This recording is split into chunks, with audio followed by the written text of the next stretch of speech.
Hola amigas y amigos, bienvenidos a un nuevo programa de Escuela Ciudadana. Hoy día tenemos el tema civismo y ciudad, para lo cual contamos con una invitada.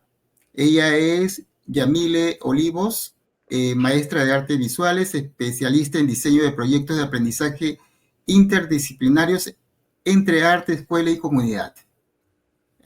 Así que vamos a entender un poquito qué es civismo.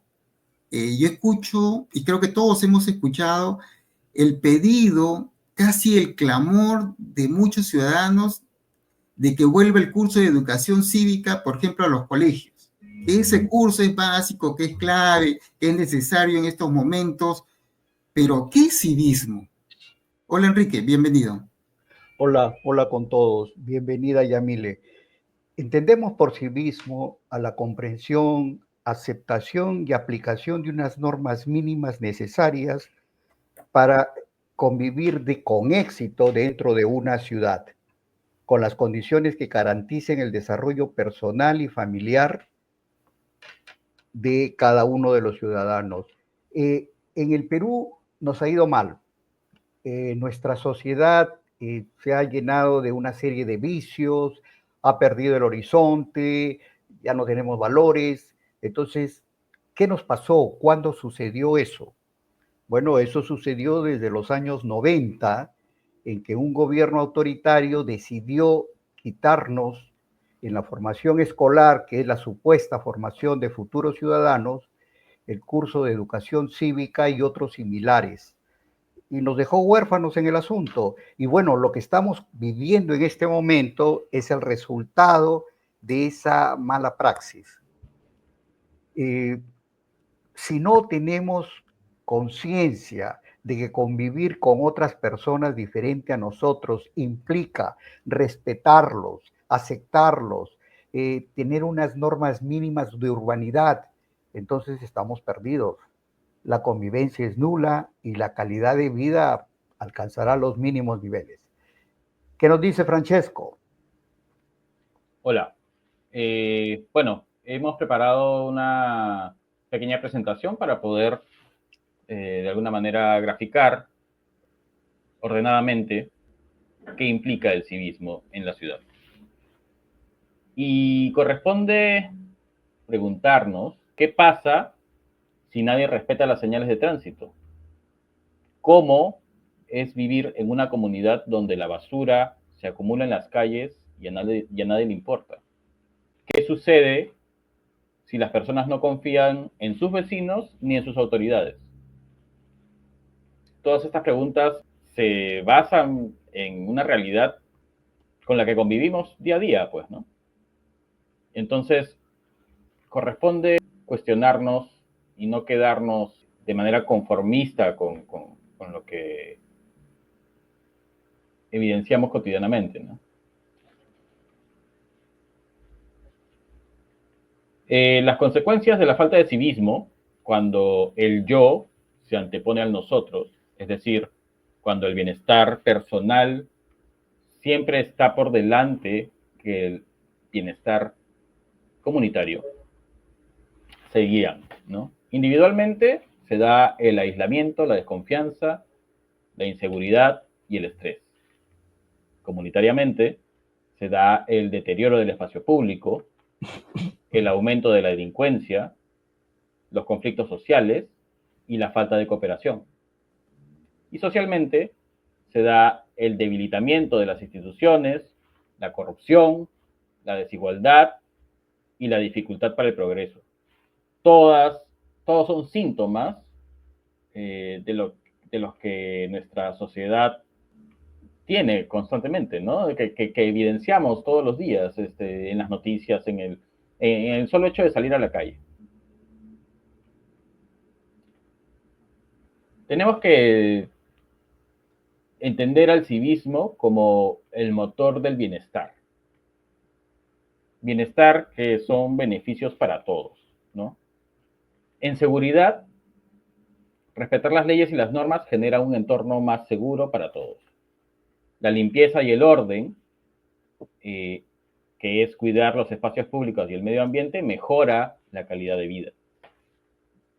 La confianza y la cooperación es actuar con honestidad y responsabilidad para fomentar la confianza entre los ciudadanos, ¿no? Para poder justamente trabajar juntos con respecto a lo que como sociedad se nos presenta con el día a día, ¿no? El progreso en una sociedad cívica es más capaz de abordar problemas comunes y trabajar hacia un futuro mejor.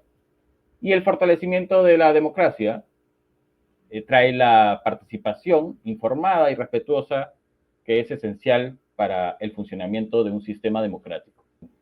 Estos beneficios, digamos, que trae el civismo a nuestra sociedad, a cualquier sociedad,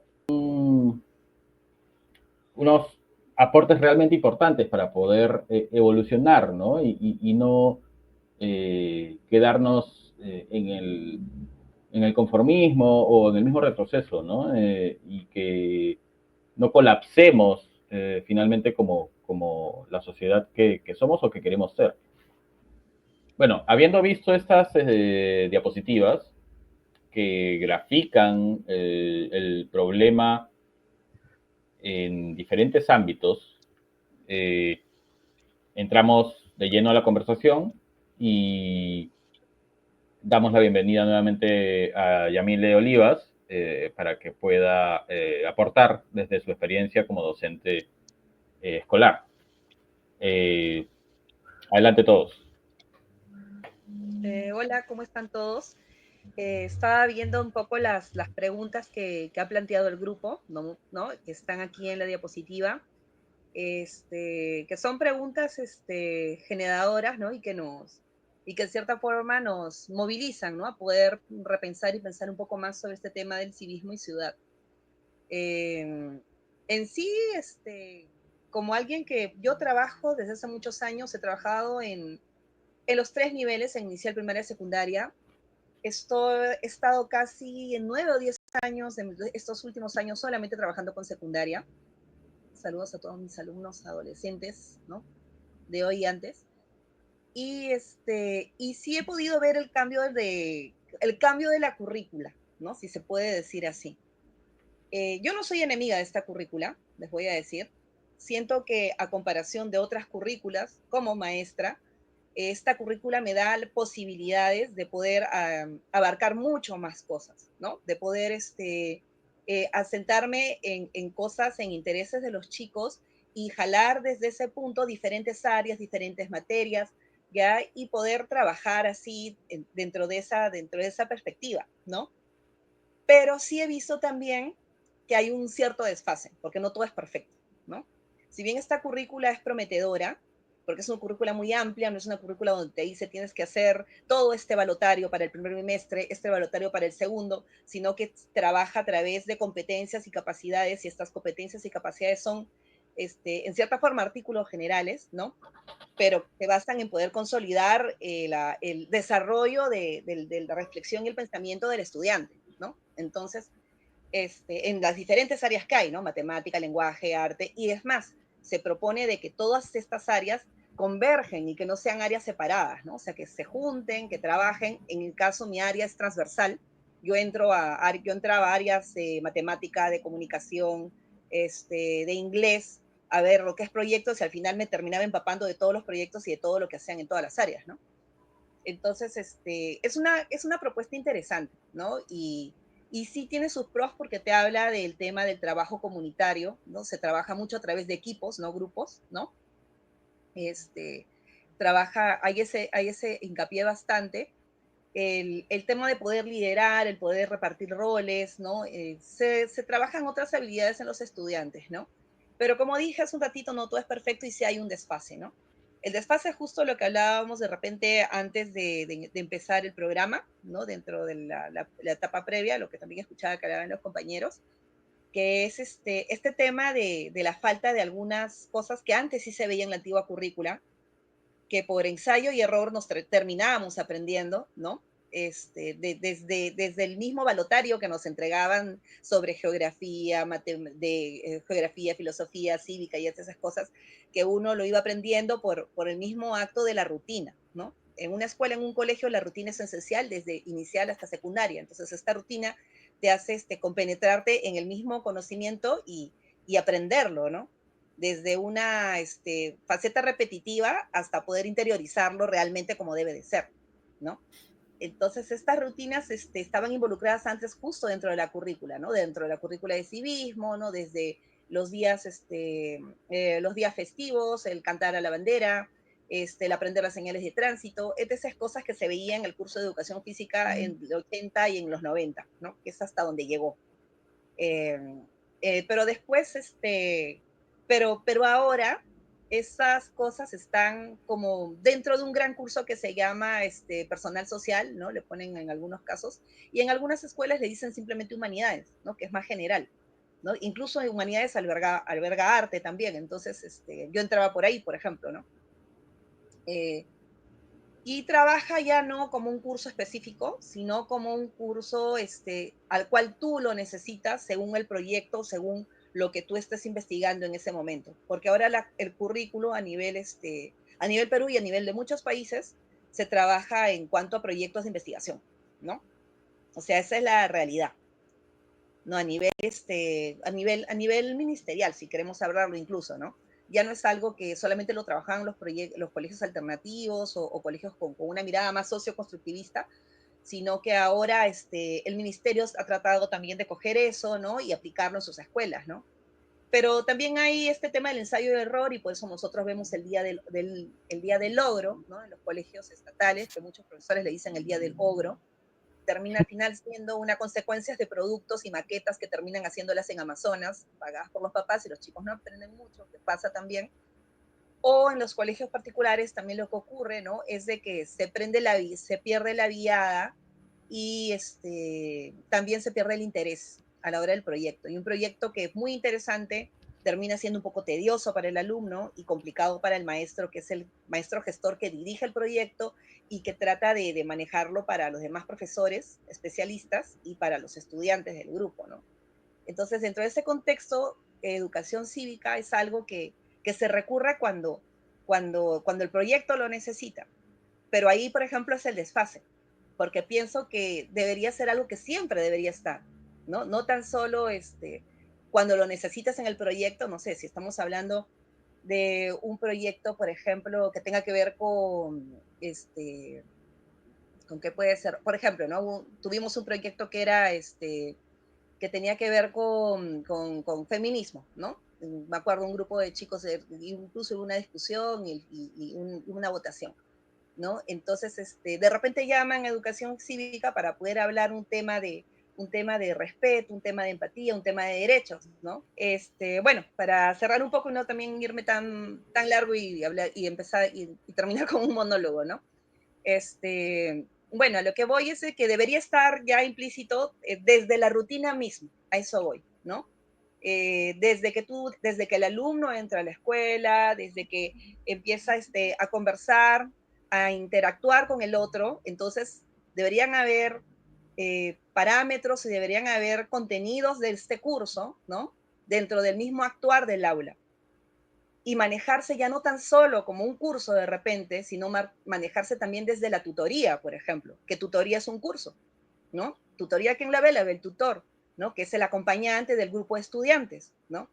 Que al final los maestros vamos a terminar siendo más acompañantes que dadores de conocimientos, ¿no? Como era antes, ¿no? Entonces, desde ese punto, entonces pienso que se pueden dar todos los parámetros o los cánones con los cuales los estudiantes pueden aprender, ¿no?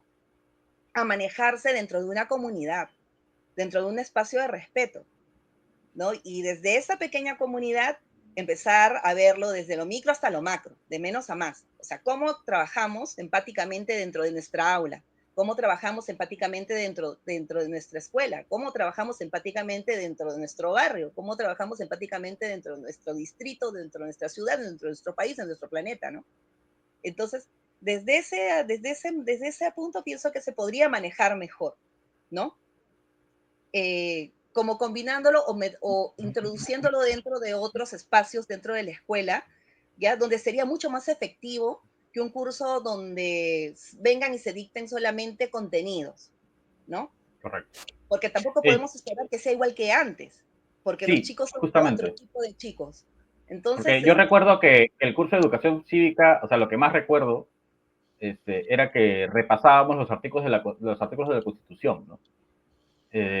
Lo cual no es que me los acuerde, pero me parece importante conocerlos, ¿no? Eh, no sé si a ese nivel de educación, pero sí creo que, o sea, habría que, en todo caso, y faltaba el ejercicio quizá, eh, de la parte aplicada, ¿no? De la teoría que vendría a ser justamente la Constitución. pero Eh, por ejemplo, en sí, un proyecto de investigación de aula, donde se hable de emprendimiento, tú puedes ir a la Constitución y averiguar qué leyes hablan sobre negocio, ¿no? ¿Qué leyes hablan sobre monopolio? Y empezar a estudiarlo ahí, ¿no? O sea, esa es la idea del currículum, que se tome de esa forma el curso, ¿no? Pero pienso yo también que debería estar no tan solo ahí, sino afianzado desde el área de tutoría. La tutoría también debería marcar la parte de educación cívica. Y otra cosa más, ya para cerrar, o sea, si hablamos, no puedes hablar de educación cívica sin hablar de filosofía. Y en todo caso, si yo hago un balance, ¿no? Yo creo que si no hay un tema de educación para la reflexión, entonces educación cívica se va para abajo. O sea, filosofía tendría que estar ahí, incluso estar mucho más fuerte. O sea, generar escuelas que tengan, que promuevan el pensamiento filosófico. O sea, es la única forma en que se sienten a reflexionar y puedan entender de qué forma educación cívica les va a servir, ¿no? No para la nota, no para tener el decálogo escolar al costado, aprenderte las leyes del semáforo, como para qué sirve el policía de tránsito o para qué son o de memoria, ¿no? Toda la constitución, ¿no? Sino para ponerlos qué te a sirve. leer el mundo de Sofía en cuarto de secundaria, para que lo apliquen en quinto. Es que en realidad se puede aplicar desde inicial. O sea, el pensamiento filosófico reflexivo se trata de trabajar a través de preguntas, ¿ya? Y a través de experiencias vívidas, ¿no? O sea, con los niños.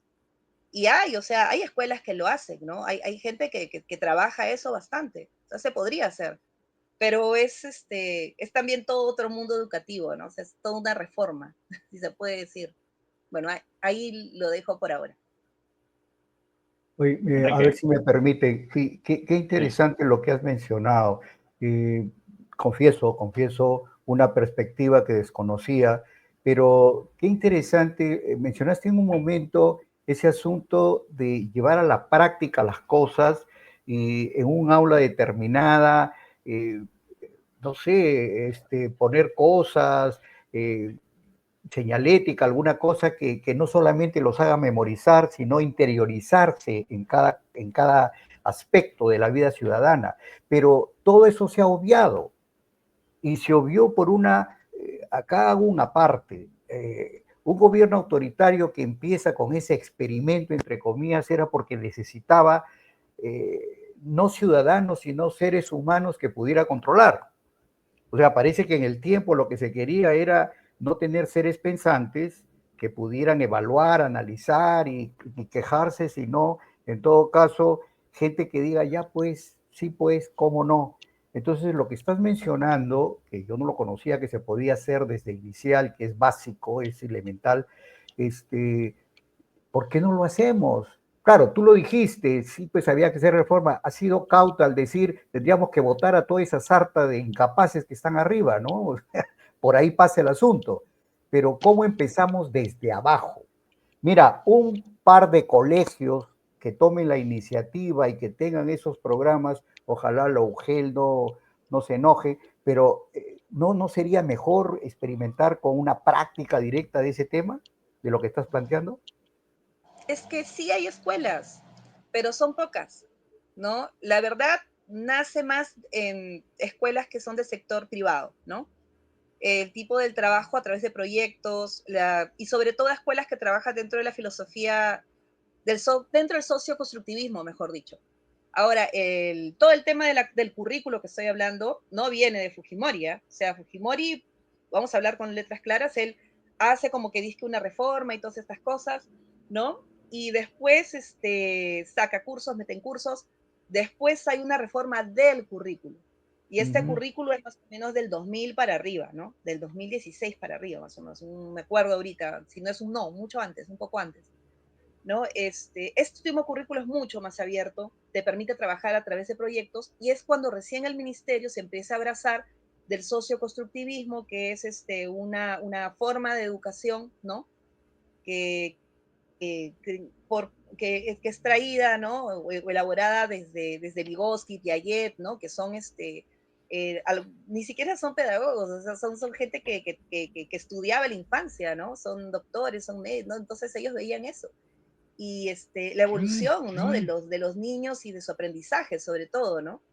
Y dentro de eso se dan cuenta que eso se puede utilizar y que es mejor utilizarlo dentro de educación en el Perú, ¿no? Y lo empiezan a hablar y lo empiezan a divulgar, ¿no? Dentro del socioconstructivismo hay varias filosofías educativas, ¿no? Está Montessori, está Reggio Emilia, está Waldorf, ¿no? Y hay otras que han empezado a crecer, como las escuelas democráticas, que trabajan mucho el tema de filosofía, por ejemplo. Está la Escuela Democrática de Huamachuco, que para mí es un estándar y es algo para poder revisar, donde los chicos desde que ingresan el primer día de clases, ellos mismos hacen su horario, ellos mismos hacen votaciones, se trabaja mucho el tema de la asamblea. Las asambleas están ahora nulas en todos los colegios, incluso en la mayoría de los particulares. Yo veo colegios que son particulares, ¿no? Privados, y hablan sobre este tema del socioconstructivismo, pero que no hacen asambleas. Y cuando lo he discutido con los directores, me dicen, eso es politizar. Entonces, exacto, ¿no? Ok. Entonces, ¿de qué estamos hablando? Pero O sea, tiene tengo que una ver. duda, porque entiendo de lo que plantea la nueva currícula, digamos, es que básicamente todo se deja en manos del tutor. Porque si el tutor no tiene la motivación para poder, digamos, llevar a la práctica aquello que la teoría le dice, simplemente vas a seguir la pacorreta y va a estar más, Ahí viene la con menos especialización. sustancia, ¿no? Que Claro, antes. o sea, meterse a trabajar en este tipo de educación, o sea, yo, por ejemplo, he aprendido en el camino muchas cosas, porque no había un lugar donde puedas aprender, donde el arte pueda hacerse arte en matemáticas, puede hacerse arte en comunicación, puede hacerse arte en inglés, puede hacerse arte en educación cívica, puede mezclarse arte y filosofía. O sea, son cosas que yo he ido elaborando en el camino y he visto que ha habido gente que se ha dedicado a investigar a eso en otros lugares, como María Caso en España, ¿no? Que vea, ahorita ella enseñaba justo en el área de arte, de educación artística en la Complutense, y ahorita está dirigiendo el área de educación en el Museo Reina Sofía, ¿no? Entonces, esas personas como que me han dado el espacio para poder trabajar, ¿no?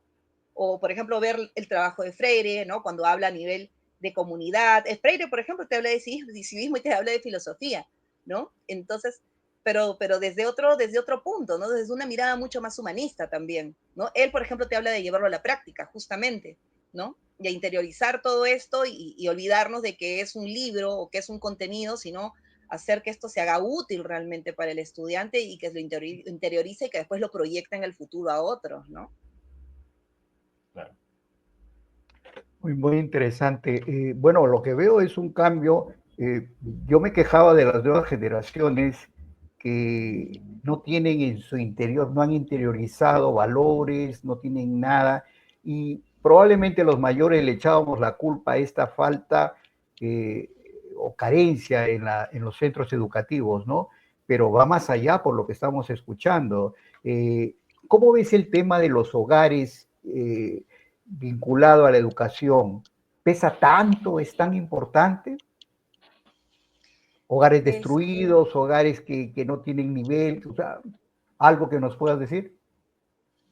claro, hay cosas que se pueden hacer en el colegio, o sea, como el tutor, ¿no? Como el profesor lo puede trabajar, o los especialistas, ¿no? Yo le digo especialistas a los profesores por áreas, ¿no? Que son los que dentro de la metodología que yo trabajo, que es a través de proyectos, es así, ¿no? Pero si no ayuda en casa es muy complicado también, ¿no? O sea, un hogar, ¿no? que tiene cierta carencia. También veamos cuáles son las edades de los padres de hoy en día. O sea, los padres de hoy en día no tienen mi edad, yo tengo 45. Tú también tienes 45, creo, Francesco, así que no te da o por ahí. 44, todavía no te alcanzo. Está bien, ya, entonces ya más chivolo, ya. Pero los padres de hoy en día tienen de 30 para abajo realmente, entonces son padres que de repente no han recibido un curso de filosofía, por ejemplo, estrictamente como lo pudimos haber recibido nosotros en secundaria.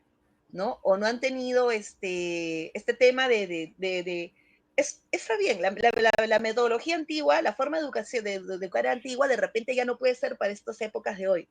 Pero si duró tantos años, algo bueno también debe tener. O sea, yo tampoco me divorcio de eso, yo sí me quedo reflexionando en ese asunto, ¿no? Entonces, algo bueno tenemos que sacar. De repente el tema de trabajo de rutinas, ¿no? El tema de ver justo esto de poder leer un poco más, ¿no? Son padres que no ven eso ahorita y que tienen otros preceptos y otros contextos también sociales y familiares, ¿no? Entonces, no han visto esas cosas que nosotros hemos visto. Entonces, los chicos de ahora tampoco menos referencias en el hogar la van a tener. Justamente sobre lo que comentaba Enrique, o la pregunta que hacía, me parece, bueno, es una realidad, o lo fue, que las familias, obviamente antes funcionaban de otra forma, donde normalmente el padre era el que iba a trabajar, la madre era la que se quedaba en casa educando a los hijos y había una tutoría en casa, ¿no? En cambio, ahora ambos padres trabajan, se trata de que los hijos estén la mayor parte del tiempo Colegio. en el colegio o en clases de otro tipo para justamente llenar el vacío que la tutoría casera ya no puede darle, pues, ¿no? Entonces, si a eso le sumamos el que los padres de hoy, siendo millennials netamente, no tuvieron la formación,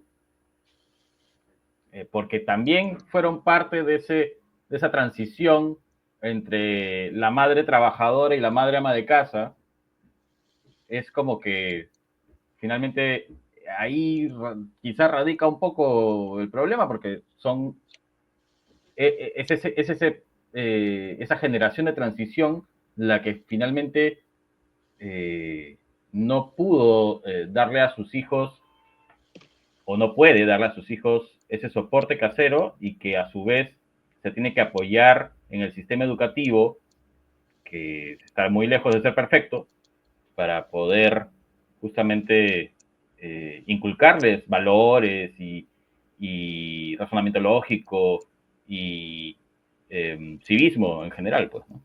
Pero, perdón, a ver, en el primer gobierno de Alan García, el 85, se dio una ley por el cual tú podías enseñar en colegios de primaria habiendo llevado un curso de 6 meses en un CENECAP, en un CEO, un Centro de Educación Ocupacional, por ejemplo. 6 meses, 9 meses, un año.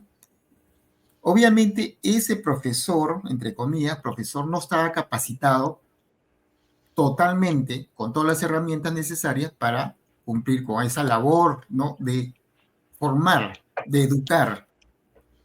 Y esos profesores se mantuvieron con las reformas de Fujimori que decía, bueno, se tienen que mantener, vamos a darles un tiempo prudencial para que se eduquen en la universidad o un instituto superior pedagógico, pero ese tiempo se fue extendiendo, se pasó un poco más allá del 2000, me parece, 5, 7, y ¿cuántos fueron despedidos de ahí?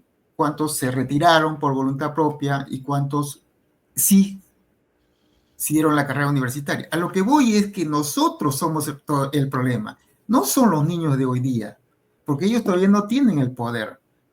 O sea, no tienen las facultades de tomar decisiones, ¿no? De ensuciar la calle, de pasarse una luz roja, de cometer una infracción, un accidente de tránsito, de evadir impuestos. No, somos nosotros.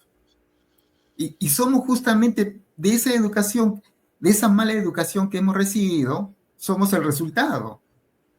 ¿O me equivoco? ¿Cómo lo ves, Mile? Me gustaría acotar algo más, y es que en nuestra realidad nacional tenemos que tener en cuenta también que las situaciones que estamos graficando hasta ahora son netamente urbanas, ¿no? Y que si bien hemos tenido varios periodos de migración del campo a la ciudad, es en los 80s, 90s cuando esto se da en mayor medida, y esa transformación, digamos, del formato de hogar, de familia, del campo a la ciudad, también influye justamente en cómo los niños de ese entonces eran educados por el entorno que les tocaba vivir, pues, ¿no? Oye, qué interesante. A mí me sorprende. Yo he entrado al programa con una idea y ahora me la han transformado completamente, pero tiene lógica todo lo que estamos hablando, pero al haber mencionado, César, el tema de otro presidente, de la política, eh, podemos separar las cosas en dos partes. Una, la educación de la familia, la casa, el hogar, que tanto está mencionando Francesco, y la otra el sistema educativo, pero como sistema para sacar nuevos ciudadanos. Entonces, ¿por dónde empezamos? ¿A qué atacamos? ¿En qué parte ayudamos más o exigimos más para que las cosas se reviertan? Porque hay una cosa que sí es indudable, estamos mal. No los muchachos, los niños, en general estamos mal, todo se ha ido, todo ha ido colapsando, todo ha bajado de nivel, nadie respeta a nadie le interesa a nadie. ¿Qué nos ha pasado? ¿Qué me Es dices, que Yamil? justo iba a ir el tema de la reflexión. Estos días de logro, días de logro en el ministerio, o ABP, aprendizaje en base a proyectos, que también lo trabajan muchos colegios, ¿no? En realidad es aprendizaje en base a proyectos, lo trabajan colegios particulares y colegios estatales, ¿no? Bueno, focaliza en crear un proyecto en base a los intereses de los estudiantes, que sea transversal, ¿no? Porque se involucran muchas áreas para el trabajo de este proyecto. Y al final se hace una presentación o se entrega un producto. Yo creo que aquí el problema es de que la presión por querer hacer el trabajo y por tener a los jefes, ¿no? Todo, o sea, tener todo bien controlado, hace que nosotros nos vayamos por otro lado y nos dediquemos solamente a hacer el producto. Entonces el tema de la reflexión dentro del proyecto de investigación se minimiza, ¿no? Y el objetivo final se va. Y yo he visto eso que ocurre incluso en las escuelas donde he estado, o sea, porque veo que los profesores, como decía hace un rato Francesco, a veces en este caso, no siempre el tutor es el gestor, ¿no? O sea, hay un profesor que dirige el proyecto o que más bien comunica todo ese proyecto, porque él no lo arma, sino que él es el que ve que todo circule, ¿no? Tipo el amo del calabozo. ¿Ya? Entonces, este profesor no se da a veces el abasto por el tiempo, según cómo se da. Ahí, en el ministerio, creo que en las escuelas estatales, creo que es un proyecto en inicial es un proyecto por bimestre, que me parece un poco descabellado a mí eso. Día de la Madre es un proyecto, Día de no sé qué es un proyecto, y solamente son proyectos basados en los días festivos, pero no en los intereses del estudiante, por ejemplo, ¿no? Un proyecto que hable sobre identidad o sobre crecimiento, ¿no? No estarían dentro de esta línea, ¿no? Sino solamente si se vincula con el Día de la Tierra, del agua, del padre, de la madre, o etc. ¿Ya? Entonces, al querer trabajar tanto este producto, es cuando se pierde el tema de la reflexión. Entonces, son chicos que crecen justamente sin esta práctica reflexiva. Entonces, no están pensando realmente si está bien o si está mal lo que están haciendo para sí mismo la comunidad, pues porque al final, si hacen algo mal, algo malo también les va a pasar a ellos, ¿no? Entonces, Pero este tema de nosotros, la práctica reflexiva no existe prácticamente en las escuelas. Dime, perdón. nos, sí, perdón, nosotros siendo fruto, digamos, de la currícula antigua, eh, teníamos espacio para la Tampoco, reflexión. tampoco, la verdad, tampoco la teníamos, ¿no? Pero teníamos, por ejemplo, estos cursos que venían en cuarto y en quinto de secundaria, filosofía sobre todo, ya que nos abrían un espacio para poder empezar a pensar, a poder trabajar más, a poder estudiar más el pensamiento, mejor dicho, ¿no? En cambio, ahora se supone que se propone que este estudio del pensamiento o esta reflexión, esta metacognición, porque se busca que todo sea una metacognición, sea desde el inicial hasta el quinto de secundaria, ¿no? Pero con tal de buscar un producto, entonces todo se va al hacer y se pierde la práctica reflexiva, que debería estar, porque se supone que ese es el objetivo de todo este aroma que se está haciendo a nivel nacional, ¿no? O sea, todos quieren ser como Finlandia, pero la práctica reflexiva no la están haciendo, o sea, no pueden ser como el colegio de Finlandia si no trabajas la práctica reflexiva, pues, ¿no? Es más, si no te pones también según tu propio contexto, ¿no? Entonces, regresando, yo siento que si estos chicos ahorita vemos el tema de la criminalidad, ¿no? De la delincuencia, de las extorsiones, ya, no sé, o sea, yo he crecido escuchando muchas cosas también, pero sé que está bien y que está mal, ¿no? Escuchando mucha música, viendo muchas películas, ¿no? Pero no me he parado a actuar como los monstruos de las películas que veía, ¿no? O cosas parecidas. En cambio, estos chicos están muy influenciados por eso porque justamente no hay estos parámetros. También está este otro tema que hemos tocado, que en nuestras épocas no había internet, no teníamos el mundo al alcance, ¿no? En cambio ahora hay el internet, ¿no? Los chicos ya no investigan, sino que le preguntan a Gemini. Bueno, hay que jugar con la modernidad, pues, ¿no? Claro, yo también le pregunto, o sea, Gemini me puede estructurar una clase y luego después yo acomodarla y poner a las necesidades que yo tengo, ¿no? Porque son cosas muy diferentes, ¿no? O el cosas, ¿no? Pero ellos, por ejemplo, cuando yo les he preguntado, a ver, enséñame tu bibliografía, ¿no? ¿Dónde están tus fuentes? Le he preguntado al chat GTP. Y yo, hay histeria total, ¿no? Pero es algo que es muy recurrente. Los chicos, o sea, piensan que el chat GTP es una fuente de investigación. Y no es una fuente, pues, o sea, es algo que alberga un montón de conocimiento, ¿no? De otros lados y es más de contenidos, pero no te va a dar una práctica reflexiva, ¿no? Puede incluso tú lo puedes ayudar a reflexionar al chat, pero no no a tu propia reflexión, ¿no?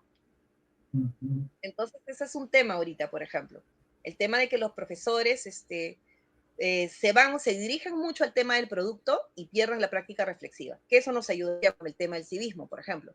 ¿Ya? Claro. Y dos, que están perdiendo la mirada también de cómo, cómo tienen que investigar, ¿no? Antes era el rincón del vago, que todo lo copiaban de ahí, ahora es el chat GTP, por ejemplo, ¿no? Esos son los dos problemas que ahorita yo lo he visto y lo veo en la secundaria, sobre todo. Sí, a ver, no, es que aquí hay un tema importante y resulta que toda esta tecnología, toda esta modernidad eh, nos está haciendo daño como seres humanos, pero tal vez ha pasado porque somos una sociedad o una cultura con muy bajos niveles. Entonces no sabemos no solo sacarle el verdadero provecho a estas innovaciones, sino que además nos estamos convirtiendo en sus esclavos. Bueno, es la Y típica analogía del mono con metralleta, pues, ¿no? claro, pero ahí viene el asunto, y eso implicaría que digamos, ya pues apaga la luz y nos vamos, o podemos hacer algo. No, yo ¿Tú qué creo que sí crees? se puede trabajar todavía, ¿no? La esperanza, o sea, siempre existe, ¿no? Sí Ya, es pero cierto ¿cómo de que empezamos? hay estudios, o sea, hay estudios que están diciendo que estas últimas generaciones que están yendo al mundo, ¿no? Son los menos inteligentes, entre comillas, ¿no? ¿Por qué? Porque tienen este tema de la paciencia, están muy acostumbrados al asunto de los shorts, del next, ¿no? Trayendo palabras en inglés, ¿no? Que es lo que comúnmente se utiliza con los chicos, El también descarte, digamos. el descarte, ¿no? No hay mucha tolerancia. Y por otro lado, el tema del chat GTP, el rincón del vago, el internet, que todo es un copiar y pegar, ¿no? Entonces, y no hay mucha lectura. Entonces pienso de que tenemos que trabajar, la solución es también desde casa. O sea, si tú quieres que tu hijo lea, tienes que leer en tu casa. O sea, el colegio no te lo va a arreglar en ese sentido. O sea, tiene que haber por lo menos una biblioteca en tu casa, tienen que haber libros, ¿no? Yo conozco chicos que me dicen, no, en mi casa no hay periódico, no hay libros. Pero no tienes nada, no tienes ni siquiera, no sé, pues la Biblia, ¿no? Que siempre están en las casas, el libro de cocina, de Gastón, no tienes nada. No, no tengo nada, me dicen así. Tengo, ni siquiera tienen álbum de fotos ya. No, eso En- se perdió. Sí, Y ya eso está, se también. claro, o sea, Claro. pero es simbólico porque no hay algo tangible a lo cual ellos puedan regresar para poder decir acá está, ¿no? O sea, eso puede estar sustentado en esta foto o puede estar sustentado en este libro, ¿no? O eso que ocurrió se parece mucho a lo que vi en este libro, ocurrió en otra época. O sea, empezar ya a analizar, a hacer comparaciones ya no existe, pues, porque los mismos papás tampoco están ayudando en eso, ¿no? O yo, por ejemplo, veo de que estamos ahorita en un momento en que los millennials todos son trabajadores, todos trabajan para empresas, la mayoría. Sus hijos son hijos de trabajadores de empresas. Entonces, los tiempos libres son viajar a lugares exquisitos, ¿no? Se van a Punta Canas, o sea, Cusco quedó chiquito, se van a lugares así, ¿no? Hablo los que tienen ese tipo de nivel de vida socioeconómico, ¿no? Ya, entonces, los tiempos libres ya no son como antes que no sé, pues no te llevaban, aunque sea a ver el payasito de Yola en el parque, ¿no? Ya nada de esas cosas, o sea, por lo menos ver algo que tenga que ver con un arte, no el arte dramático, por ejemplo, en este caso, sino que se trata de hacerlos solamente vivir el disfrute al máximo de cosas que de repente no van a ser realizables para ellos porque no sabemos cómo van a crecer estos chicos, ¿no? O qué van a hacer, no sé, o sea, estas Sí, perspectivas de querer ganarle a la vida, yo pienso que les está también jugando en mal a los chicos, porque los chicos se piensan de que como el mundo está en el internet, entonces no tienen que seguir ese mismo estilo, ¿no? Mm. Y piensan que lo se demás me, está desfasado, no les gusta leer. sí, o sea, me ponía a pensar mientras hablabas y tratando de responder de alguna manera la pregunta de Enrique, quizá la esperanza de alguna manera no está en la ciudad, pues, ¿no? O no está en las megaurbes como Lima, sino está en lugares más pequeños donde la comunidad realmente puede ser relevante, ¿no? Y el colegio de alguna manera está vinculado a la comunidad y la comunidad está vinculada al gobierno local, ¿no? Entonces, hay un sistema, ¿no? En Que no ese está sentido, desfigurado. en ese sentido, totalmente la razón. Los colegios pequeños, para mí, son mejores que un colegio grande. Yo estuve en un colegio donde quinto secundaria éramos 30 en cada salón y terminamos siendo 5 secciones. O sea, si aprendí fue porque había una biblioteca. Si yo tuve algún contacto con los maestros o algún tipo de querer hacer algo por mi colegio, o sea, cero, ¿no? Entonces fue por cosas muy, muy, muy de mí, en realidad, y de mi familia, ¿no?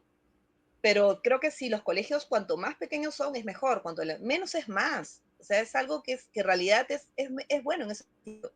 Y yendo también al tema de que la urbe está en decadencia, o sea, sí, o sea, yo pienso de que el tema de provincia, ¿no? El tema del campo mismo nos da muchos más factores para poder crecer. O sea, las familias que en pandemia decidieron irse al campo con sus hijos, a que se vayan y se manchen de barro en el suelo, ¿no? Y que crezcan así, ¿no? O sea, están haciendo algo mejor por ellos. Primero tienen contacto con la naturaleza. Son chicos que si se caen y se ensucian, van a entender que se pueden limpiar. No van a ver cómo que es el desastre, ¿no? Que el mundo se ha caído encima. ¿No? Van, ¿no? Se quedan todo el día de repente con el pantalón sucio, pero después se lavan y listo, ¿no? Si se caen y si se golpean, no van a llamar el papá no va a llamar hasta el Ministerio de Educación a denunciar al colegio porque su hijo se hizo chichón en el brazo, ¿no? Entonces, van a ver otro, va a decir, pucha, esto me puedo poner saliva incluso, me puedo curar, ¿no? A la antigua y puedo seguir adelante, ¿no? A menos que sea algo más grave. Pero van a ser chicos resilientes, porque ahorita no hay resiliencia. Entonces, Exacto. nosotros, en cierta forma, con todo lo que hemos vivido, hemos aprendido, ¿no? De repente, no tanto por la escuela, sino por la vida, a ser resiliente, ¿no? O sea, somos una generación que ha pasado por el terrorismo, ha pasado por los crímenes del gobierno, paquetazos y un montón de cosas, ¿no? O sea, entonces hemos aprendido a ser resilientes de alguna forma, pero a esos chicos se les cae el mundo, ¿no? Por eso hay tantos problemas ahorita de ansiedades y esas cosas. Entonces, ahorita que ya estamos post pandemia, pienso que es un momento de reflexión para ver qué vamos a hacer. O sea, sí hay iniciativas, pero esas iniciativas son muy pocas. Entonces, hacer que crezcan. Les acabo de mencionar la Escuela Democrática de Huamachuco. Este asunto de las escuelas democráticas es muy interesante. Los invito a investigar y sobre todo investigar esta escuela, que es una escuela es una escuela para escuela, porque no es una escuela que está regida por el ministerio, entre comillas, ¿no? Sino que es como una comunidad estudiantil. pero es tan buena que hasta los dirigentes del pueblo de Huamachuco ponen a sus hijos ahí, porque se dan cuenta de que aquí están trabajando de forma diferente, ¿no? Entonces, ese es un ejemplo, ¿no? Aquí hay otros ejemplos también en Lima, hay ejemplos también en provincia, hay una escuela en Huaraz también, ¿no? Que está muy interesante, donde los niños, por ejemplo, ingresan en ciertas horas, en ciertos días del año, ingresan a las 10 de la no, perdón, a las 10 de la mañana, porque no pueden caminar desde su casa hasta el colegio, entonces les dan tiempo para poder llegar, ¿no? Para poder llegar sanos y cómodos y no corriendo, por ejemplo, ¿no? Entonces, igual en otros lados del país, pero son focos aislados y que podemos mirar y aprender de ellos también. Qué bueno, fíjate, hay una cosita lo que quisiera mencionar. Todo lo que has mencionado, Yamile, y lo que está mencionando Francesco, en mi cabeza está hirviendo con una cuestión municipal local. O sea, definitivamente esto se puede arreglar, pero eso que mencionaban de irse a un pueblito, no hay necesidad. En el barrio, en cada barrio de cada distrito se pueden armar grupos de vecinos que quieran trabajar la educación juntamente con sus autoridades. Por supuesto que se puede. Creo que eso es lo que voy a ir trabajando para otro programa, para la secuela. Muy bien, César. Juntas vecinales. Bueno, amigos, muchas gracias por acompañarnos. Muchas gracias, Yamile, por aceptar la invitación y por tus aportes muy valiosos. Como siempre, nos estuvieron acompañando Francesco Rayo y Enrique Odar. Nos vemos, amigos. Muchas gracias a todos. Gracias por la invitación. Espero que me vuelvan a invitar. Gracias a ti.